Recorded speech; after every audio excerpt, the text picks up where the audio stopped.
Hey everyone! In today's video, we'll be covering some essential basics and tips for getting started with Unreal. If you followed my previous videos and have already installed Unreal, then you're ready to dive in. So grab your mouse and let's get started.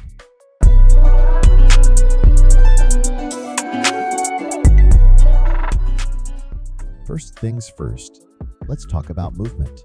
When you open up Unreal for the first time, you might be wondering how to navigate.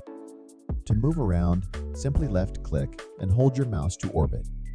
You can go forward and backward, but you can't look up or down using this method. To orbit while looking around, hold the left mouse button and simultaneously hold the W key on your keyboard. Holding a will move you to the left, Ease will move you backward, and D will move you to the right. It's like a combination of sliding your mouse while holding the left mouse button and the corresponding key. To move up and down, hold Q to go down and E to go up, all while still holding the right mouse button.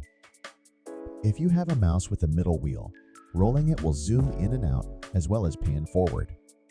Once you become familiar and comfortable with the engine, you'll be able to navigate your scene effortlessly.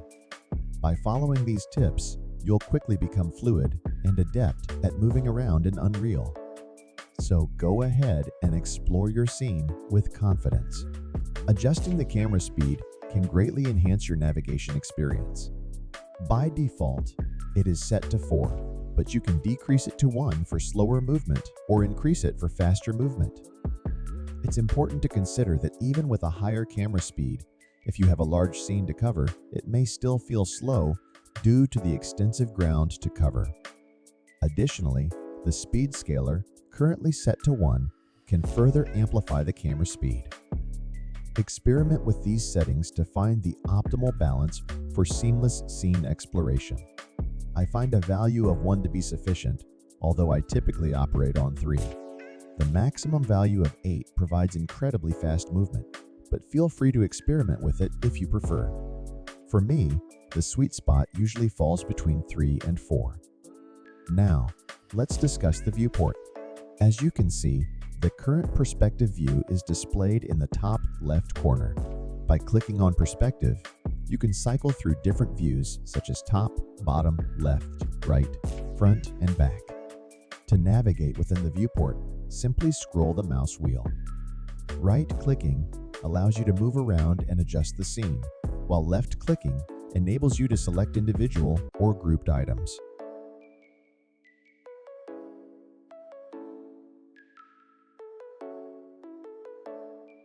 The labels indicate the various views, and you can switch between different cameras if you have multiple ones set up.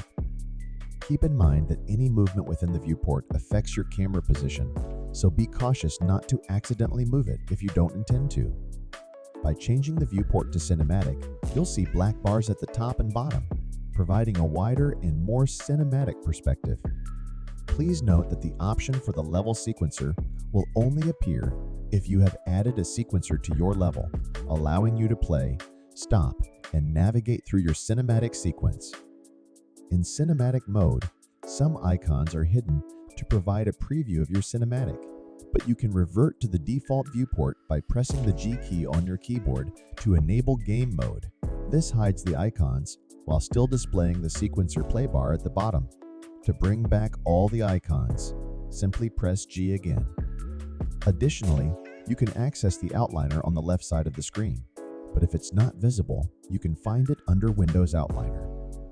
You can even open multiple outliner tabs or move them to different screens if you're using multiple monitors. The outliner provides a comprehensive overview of the elements present in the scene. Here, you can observe the default floor and foliage actor, which is populated with grass and trees. It contains all the necessary information. Additionally, there is the camera view, which allows you to see what the camera sees while navigating the scene. To enhance visibility, you can utilize the window option and select 2 views to obtain a larger perspective. This feature is particularly helpful when working on a specific shot, ensuring that objects are positioned within the camera's viewport. You have the flexibility to customize the views according to your requirements, including switching to a top-down perspective.